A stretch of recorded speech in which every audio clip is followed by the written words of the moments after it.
Chapter 10. When the monster finished his story, I didn't know what to say. At first, I told him that I would not make a wife for him. I was not going to make another monster that would hurt people. "Don't you see?" the creature answered. "I'm evil only because I am so unhappy. If I have company, I won't be sad. And we will not stay near people. They would hate us and want to hurt us. I will take my wife to another country, far away from any people." When he made this promise, I told the monster that I would make a wife for him. He said, "Begin your work soon.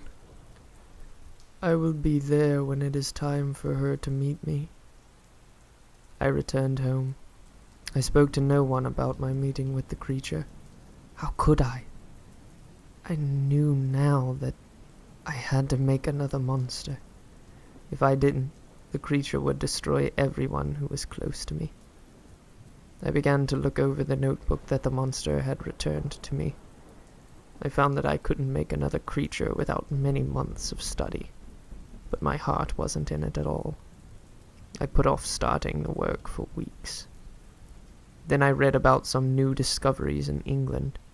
They could take months off my work. I had to speak to the scientists in England.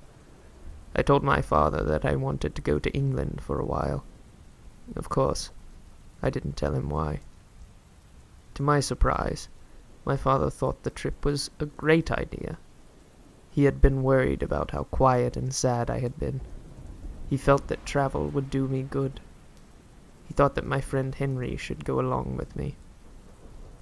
I knew that I couldn't let Henry know what I was planning to do, but I also couldn't say that I didn't want my best friend to travel with me.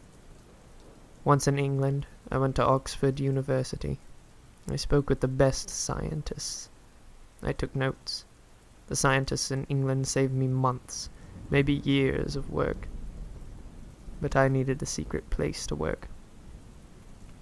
Henry and I decided to take a vacation. We traveled north.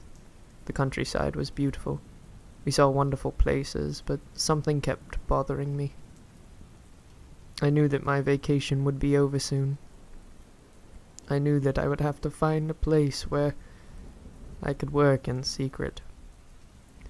Then, I would have to begin making a woman for the monster. I would again have to rob graves and cut up bodies. It was hard to enjoy my trip when I thought about these things.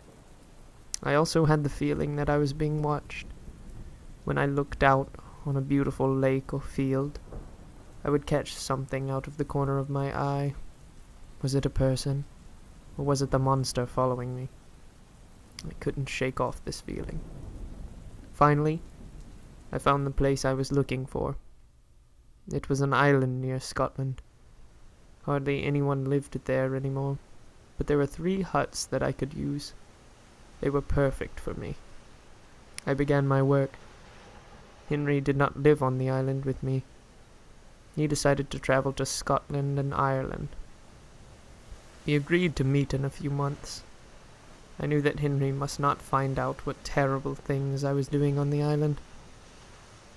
When I made the first creature, I didn't know how it would turn out. I had high hopes to keep me going. I had dreamed that I was creating life. My plan was to make the world a better place. I dreamed that maybe I could even give life back to the dead. But I had no such dreams when making the second creature. Instead, I had fears. What if she turned out to be as ugly and horrible as the first creature? I had learned from the monster.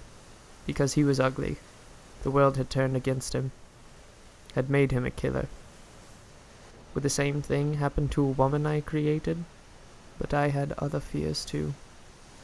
My new creature might be very different from the first one. She might not want to be kind. She might choose to be evil.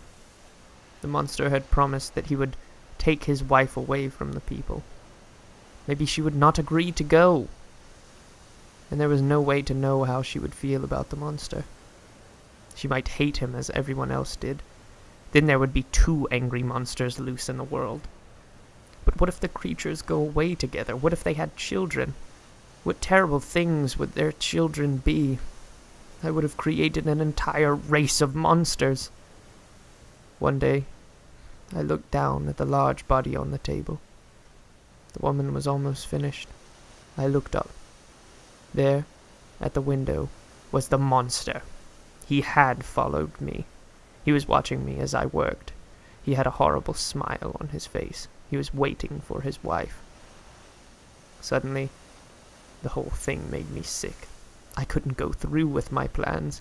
I couldn't let two of these things loose upon the world. With a wild cry, I tore apart everything on the table. My work was destroyed. The monster saw what I did. He let out a cry of anger, then ran off. I left the workshop and went to my bedroom. I sat there for hours. Suddenly, I heard a sound. I looked up. The monster stood before me. "Go away!" I cried. "I won't do it. I can't do what you want." "You dare break your promise to me?" the monster asked. "I have followed you all the way from Switzerland. I have lived like an animal just to be near you. I wanted to be there when my wife first opened her eyes. Now you have destroyed her." "Yes, I have," I replied, "and I can't keep my promise. I will not turn another monster like you loose upon the world." "I tried reasoning with you, Frankenstein," the monster said. "But hear me now. Remember, I have power. You think you're unhappy now. You have no idea what I can do. I will make you curse the day you were born." I told the creature that he could not change my mind. "Go away, you evil creature!" I yelled. "I can't stand to look at you!" The monster stared at me. I thought for a minute that he would attack me. Then he got hold of himself. "Very well, Frankenstein," he said. "I will go, but you have not seen the last of me. I will be with you on your wedding night." Then he was gone. I returned to my workshop. I gathered up all the dead body parts and put them into a sack. I took my small boat out to sea. I rowed for hours. Then I threw the terrible things into the water. Feeling tired, I sat back to rest for a few minutes. I must have fallen asleep.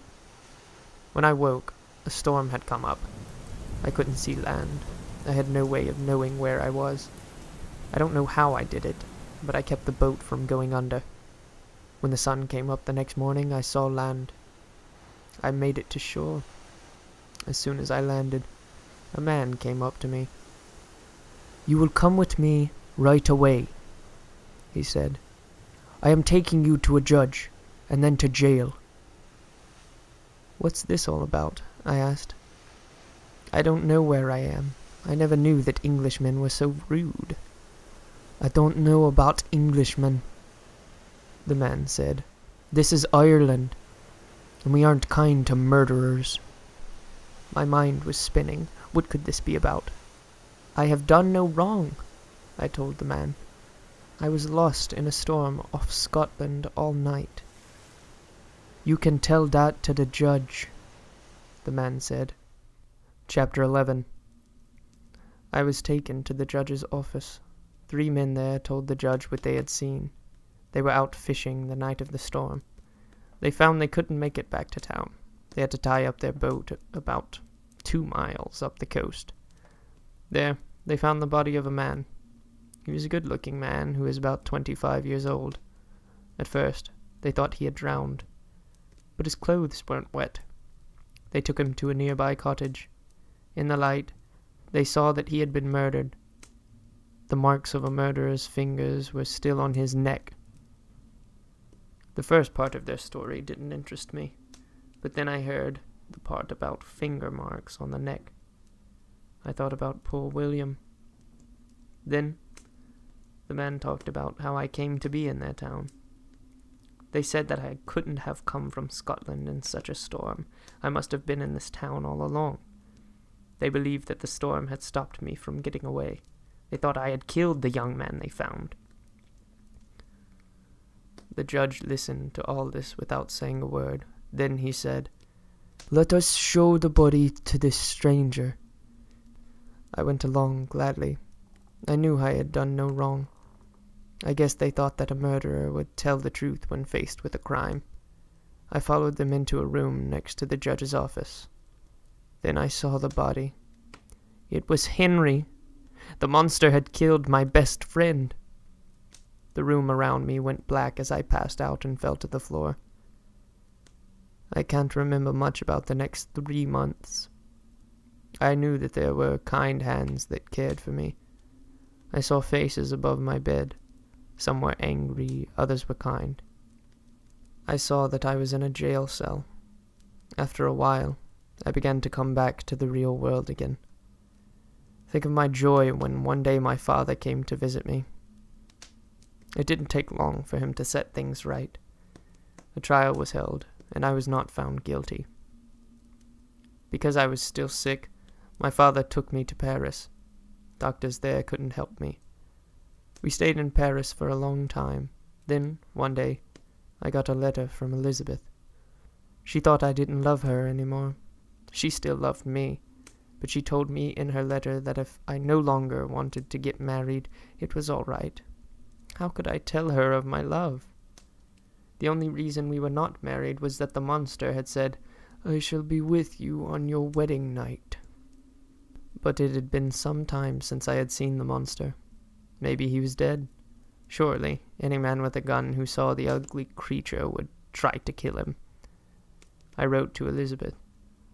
I told her that we would be married soon. My father and I returned to Geneva. We began to get ready for the wedding. All the time we were planning the wedding, I kept thinking of what the monster had said. I bought a few guns and knives. The monster might be dead, but if he were alive, I would be ready for him. I was not going to die on my wedding night. We had a wonderful wedding. I was very happy. All that had happened began to fade from my mind. We set off on our honeymoon. We reached our hotel at 8 o'clock that night. A thunderstorm came up. There was no sign of the monster, but I didn't want to take any chances. I took a gun and a candle. I set out to check each room in the hotel. Elizabeth was getting ready for bed. I was in the basement when I heard Elizabeth scream. Suddenly, I knew that the monster wasn't planning to kill me. He was after Elizabeth. I ran upstairs into our bedroom. Elizabeth was lying across the bed, dead. Finger marks were on her neck. I looked up just then. Lightning flashed at the window, and there, looking in, was the monster. The evil creature was smiling. I aimed my gun at him and fired. I missed. He ran off and was lost in the storm. Men from the hotel helped me look for the monster, but we couldn't find him. It was as if the earth itself hid the evil creature. I felt a sadness I had never known before. I had never felt so lonely. I returned to Geneva as soon as I could. When I told my father what had happened, it was too much for him. I think he had loved Elizabeth more than any of the Frankenstein family. A few days later, he died of a broken heart. As I stood at my father's grave, my thoughts went racing back. The monster had kept his promise. William, Justine, Henry, Elizabeth, and now my father were dead because of him. A darkness covered my eyes, and I fell to the ground. I spent the next 2 months in a madhouse. My mind was gone. When I came back to my right mind, there was more trouble. I had to go before a judge to tell about Elizabeth's murder, and I decided to tell the judge the full story. I knew that I was taking a chance. Anyone hearing the tale would be sure I was out of my mind, yet I had to tell the truth. I showed the judge that I couldn't be mad. How all the parts of the story fit together too well for that. Thank God, he believed me. "But what can I do about it?" asked the judge. "I would help you if I could, but this creature could be anywhere. He followed you across Europe. The weather does not seem to bother him, and he is stronger than any man. It doesn't matter, I told the judge. I will go after him alone. He is never far from me. He stays near me to enjoy all the sadness he has brought to my life. He laughs at what he has done. I will find the evil creature, and I will kill him, or I will spend the rest of my life trying.